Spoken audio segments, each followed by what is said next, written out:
तो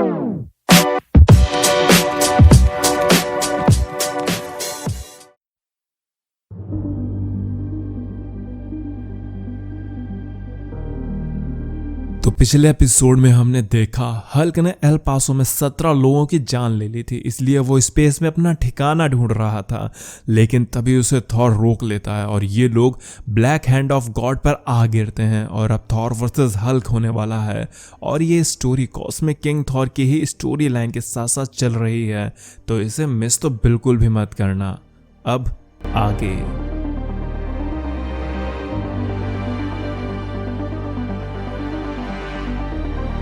कहानी की शुरुआत अवेंजर्स माउंटेन से होती है, जहां टोनी सबको बताता है कि उसे हल्क मिल गया है। रीड ने पूछा, लेकिन टोनी ये हल्क है कहां पर? टोनी ने कहा, the black hand of God. ये यूनिवर्स की अनोखी जगह है जहां दंगल होता है। रीड ने कहा, लेकिन ये? टोनी ने कहा, ऑसम है ना?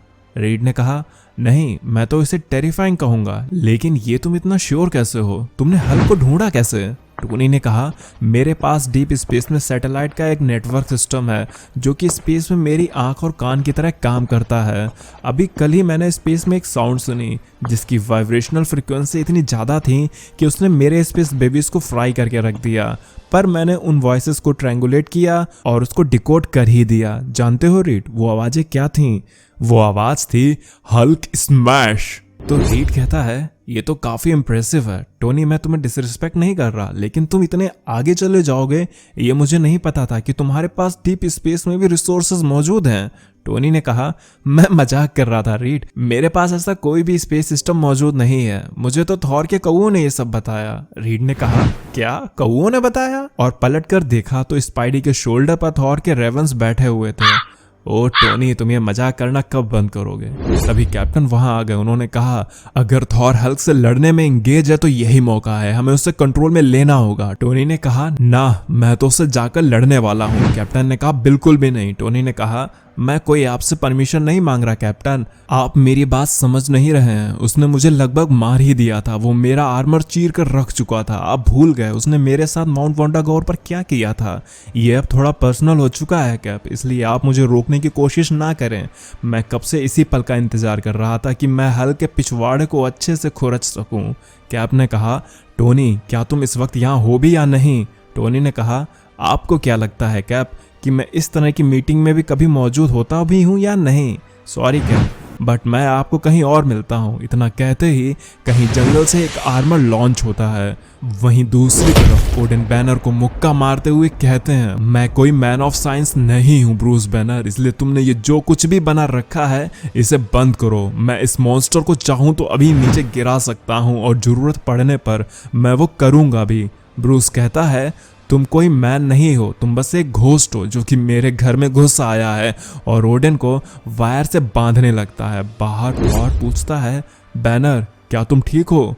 अंदर ओडेन उन तारों से खुद को छुड़ाने की कोशिश कर रहे थे। क्या तुम्हें सच में लगता है कि तुम ऐसे यहाँ चले आओगे और मैं तुमसे डर जाऊंगा? बैनर, क्या तुम अंदर हो?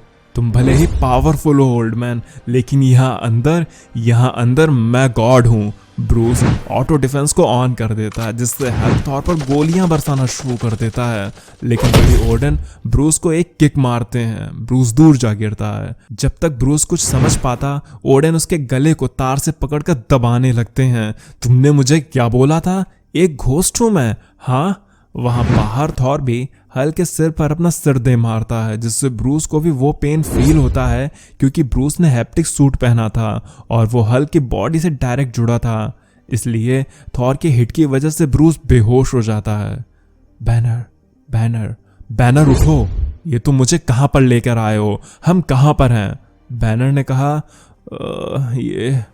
ये क्या हो रहा है? ये तो तुम मुझे बताओगे क्योंकि हम तुम्हारे दिमाग में हैं डॉक्टर। लेकिन बैनर अपने आसपास देखकर हैरान हो जाता है।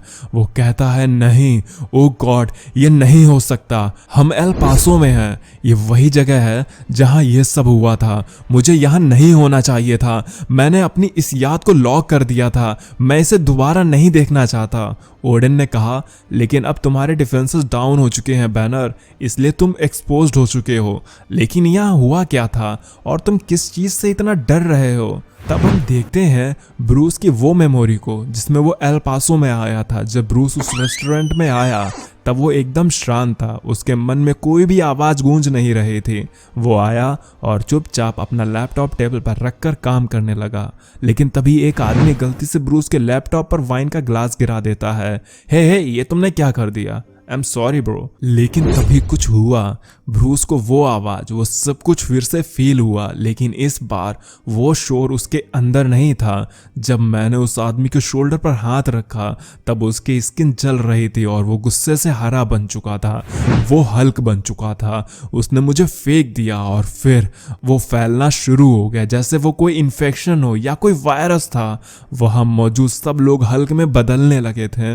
मैं वो सब देखना नहीं चाहता था, लेकिन जब मैंने अपनी आंखें खोली मेरे सामने अंधेरा छा गया और इस बार मैं ड्राइवर सीट पर नहीं बैठा था बल्कि कोई और था, जो कि ना तो हल्क था और ना मैं, बल्कि कोई और, कुछ डरावना।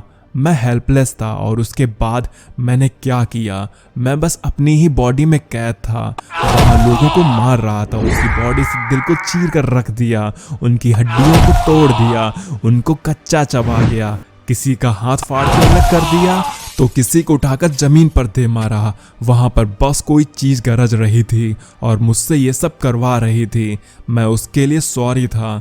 और हम देखते हैं कि ब्रूस ने उन सब हल्स को बिना किसी चीज के चीर फाड़ कर रख दिया था। ब्रूस के मुताबिक वो ना तो हल्क था ना ही बैनर था, वो कोई और ही चीज थी। और मैं जब जागा तो मेरे सामने ये मंजर था। मैं उस जलती आग में मर जाना चाहता था, लेकिन मैं नहीं मर सका। मैं वहां खड़ा रहा और देखता रहा कि कोई तो आकर मुझे बचाएगा, लेकिन वो दिन नहीं आया। इसलिए मैंने डिसाइड किया कि ये जो कोई भी है उससे मैं अपने अंदर ही दबा लूँगा। और मैंने फिर ये बनाया। ओडिन ने कहा, ओह गॉड, लेकिन कैसे? तुमने ये सब कैसे बनाया? इसमें मुझे कोई बहुत शक्तिशाली मैजिक नज़र आ रहा है। मैं जानता हूँ कि तुम बहुत स्मार्ट हो, लेकिन तुम इस चीज़ को कभी बना ही नहीं सकते। इस पर मुझे यकीन ही नहीं हो रहा। लेकिन तभी बिजली गरजने लगती है। ओडिन कहते हैं, नहीं थॉर नहीं। वहीं थॉर म्योनिर को वापस बुला लेता है। ओडिन कहते हैं, डैम यू थॉर, तुम्हें मुझे वापस भेजना होगा, मैं उसके बहुत करीब था। थॉर ने कहा, लेकिन अब बहुत हो गया फादर, मैंने बहुत टाइम दे दिया आपको। लेकिन तभी आसमान में जोर की रोशनी होती है। ओडिन कहते हैं, ये क्या चीज है अब? तो थॉर ने कहा, यह हमारा बैकअप है। वहीं अंदर मौजूद बैनर कह रहा होता है, ओह गॉड नहीं, प्लीज तुम वापस आओ ओडिन, तुम वापस आओ। तुम ये नहीं समझ रहे हो, वो खुद को अभी भी सिमुलेशन में समझ रहा है। तो गाइज, ये ब्रूस बैनर ने कुछ इस तरह से मशीन को बनाया है जिसमें हल्क के पर्सोना को ऐसा लगता है कि वो कभी ना रुकने वाली वॉर में अटका हुआ है और हल्क बिना होल्ड बैक किए सबसे लड़ता जा रहा है। लेकिन ब्रूस के बेहोश हो जाने पे हल्क जाग चुका है और उसे नहीं पता कि ये अब रियल वर्ल्ड है। इसलिए हल्क बिल्कुल भी होल्ड बैक नहीं करेगा, वो अपनी फुल रेज के साथ लड़ेगा। हल्क कहता है, sorry Bruce, long time no smash. लेकिन तभी वहां पर आयरन मैन अपने सेलेस्टियल बस्टर जैसे बिग आर्मर में वहां आ जाता है। और अब हल्क वर्सेस आयरन मैन देखने मिलेगा, क्योंकि हल्क इसे अभी भी सिमुलेशन में समझ रहा है, इसलिए वो बिल्कुल भी होल्ड बैक नहीं करेगा। और क्या आयरन मैन का ये आर्मर हल्क को टेक डाउन कर पाएगा? ये सब तो हमें आगे की कहानी में ही पता चलेगा, क्योंकि ये एपिसोड यहीं पर खत्म हो जाता है। लेकिन हल्क के साथ कुछ तो अलग हो रहा है। उसे किसी ऐसे ने पजेस कर लिया है जो ना तो हल्क है ना ही बैनर है। और जब ब्रूस को उसने पजेस किया था तब बैनर की आईज का कलर ब्लैक हो गया था। तो क्या ये ब्लैक इन्फिनिटी स्टोन की ओर इशारा है जिसे अभी से टीज किया जा रहा है? क्योंकि थैनोस के हाथ में जो गॉन्टलेट था वो इन्फिनिटी स्टोन के लिए नहीं था, बल्कि एक ब्लैक इन्फिनिटी स्टोन के लिए था, जिसकी स्टोरी पर हम जल्द ही आएंगे। तो अगर आपको ये वीडियो पसंद आई हो तो लाइक कर देना, चैनल पर नए हो तो सब्सक्राइब कर देना, बिना सब्सक्राइब के वीडियो देख रहे हो तो यार सब्सक्राइब कर दिया करो। तो अब मैं चलता हूँ, आप मेरी बाकी की वीडियोस एंजॉय करें और खुश रहें।